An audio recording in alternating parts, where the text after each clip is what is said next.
안녕하세요. 지산튜브입니다. 모든 사람이 부동산으로 행복해지는 그날까지 지산튜브가 여러분과 함께 하도록 하겠습니다.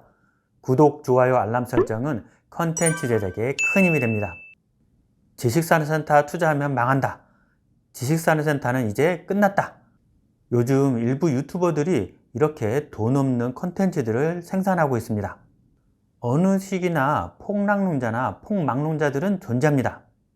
경기도 안 좋고 부동산도 안 좋고 이러다 보니 지식산업센터 투자한 분들이 걱정이 많으신데, 이런 사람의 심리 상태를 이용해서 어그로성 콘텐츠를 생산해서 사람들을 힘들게 하시는 분들이 있습니다.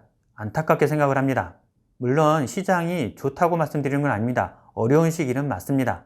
하지만 투자할 때 바른 정보를 가지고 투자를 한다고 하면 실패할 확률이 그만큼 줄어든다고 생각이 됩니다. 그런 이유로 올바른 정보를 제공하고자 컨텐츠를 만들고서 제공을 하고 있습니다. 하지만 가끔 거짓된 정보나 잘못된 정보를 가지고 투자하셨다가 낭패를 보셔서 저에게 전화하신 분들이 많습니다.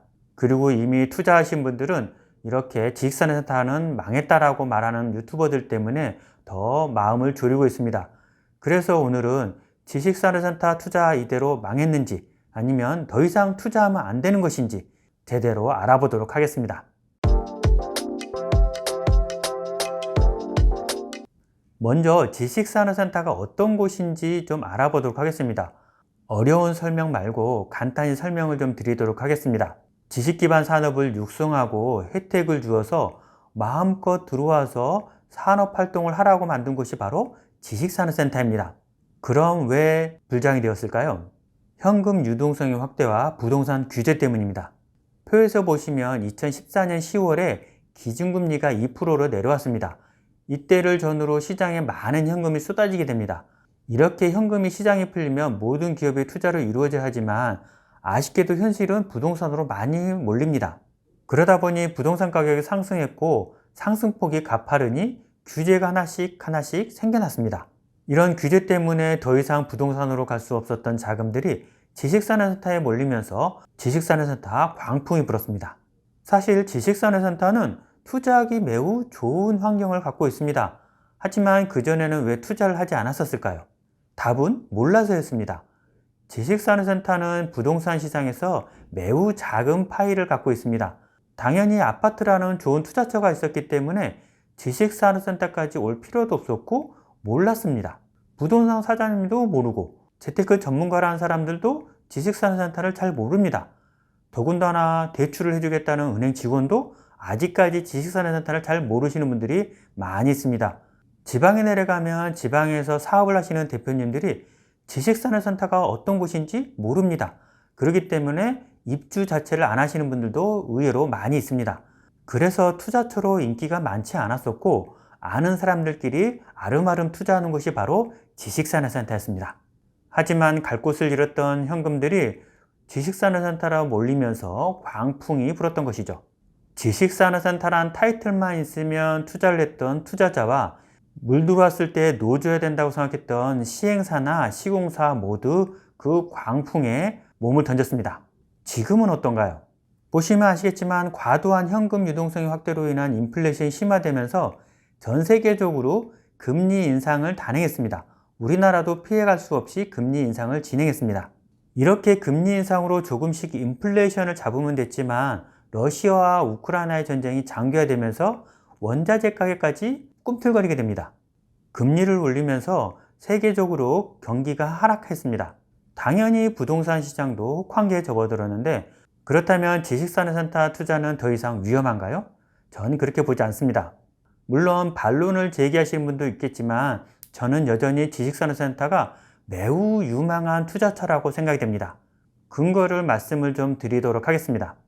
첫 번째, 우리나라의 산업구조가 개편되고 있습니다.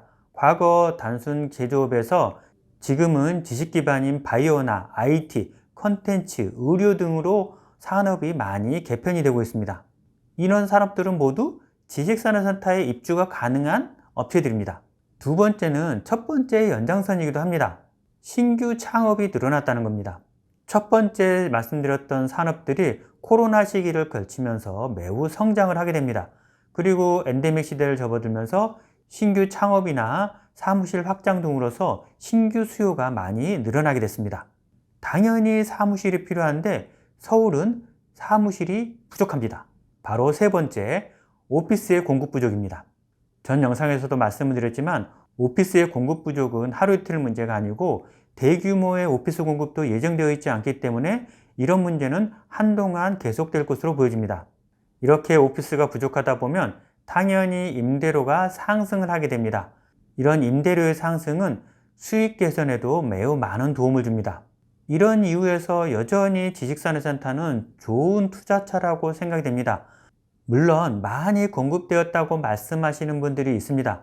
맞습니다. 많이 공급됐습니다. 한정된 지역에 한정된 시기에 공급이 몰리다 보니 많이 공급된 것은 맞습니다. 그리고 고금리 때문에 어려움을 겪고 있으신 분들도 많이 있는 것도 맞습니다. 하지만 투자자라고 하면 한 발 더 나아가셔야 됩니다. 향후 수요와 공급은 어떨까? 분명히 수요는 많다고 말씀을 드렸습니다. 공급은 어떨까요? 작년 하반기부터 올해까지 공급이 거의 없습니다. PF가 잘 나지 않기 때문이죠. 시공사분들을 만나다 보면 내년까지도 공급이 많이 이루어지지 않을 것으로 보여집니다. 그렇다면 2025년부터 공급이 될 텐데 생각을 해보시면 예전에는 분양부터 입주까지 2년 정도면 가능했었습니다. 하지만 요즘은 감리 등이 강화되면서 공사기간이 대부분 3년 전후입니다. 2025년부터 공급을 한다고 하면 2028년이나 돼야지 입주가 가능하다는 얘기입니다. 여기서 문제가 발생합니다.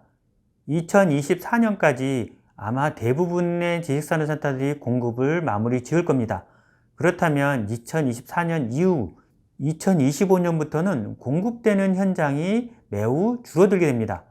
오피스가 부족하다고 오피스 공급 부족이라는 얘기가 나오고 있는데 2025년부터는 더 공급이 안 된다. 그러면 불보듯 뻔합니다. 근데 이 시기가 2028년까지는 계속 공급이 없다는 얘기가 되는 겁니다. 그 말인즉슨 3, 4년 동안은 공급 부족에 시달릴 것이라는 것이죠. 생각해 보십시오. 2025년 이후에 지식산업센터의 흐름에 대해서 수요는 늘어나는데 공급이 뚝 끊긴다. 여전히 지식산업센터는 투자처로 매우 훌륭한 곳이라고 생각되는 이유입니다. 그리고 어떤 분들은 고분양가라서 더 이상은 위험하다고 말씀하시는 분들이 있습니다. 분양가가 많이 올라간 것도 맞습니다. 하지만 문제는 더 올라갈 것이라는 겁니다. 토지 가격의 상승이나 원자재 가격의 상승, 공사기간이 늘어나면서 발생하는 건축비의 상승, 거기다가 금융비용까지 늘어났습니다. 지금이 가장 쌀 때라는 명언을 꼭 기억하시기 바랍니다.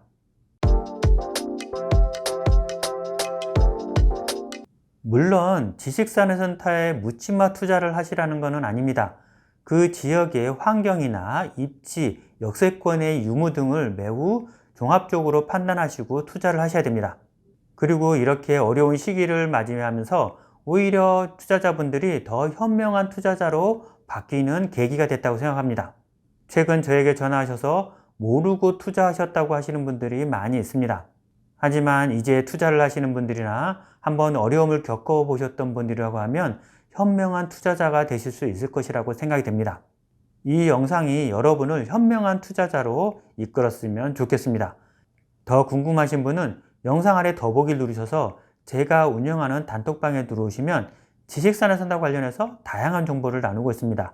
많은 분들이 들어오셔서 정보를 공유할 수 있었으면 좋겠습니다. 이상으로 영상을 마치도록 하겠습니다. 모든 사람이 부동산으로 행복해지는 그날까지 지산튜브가 여러분과 함께 하도록 하겠습니다. 도움이 되셨다면 구독, 좋아요, 알람 꼭 부탁드립니다. 감사합니다.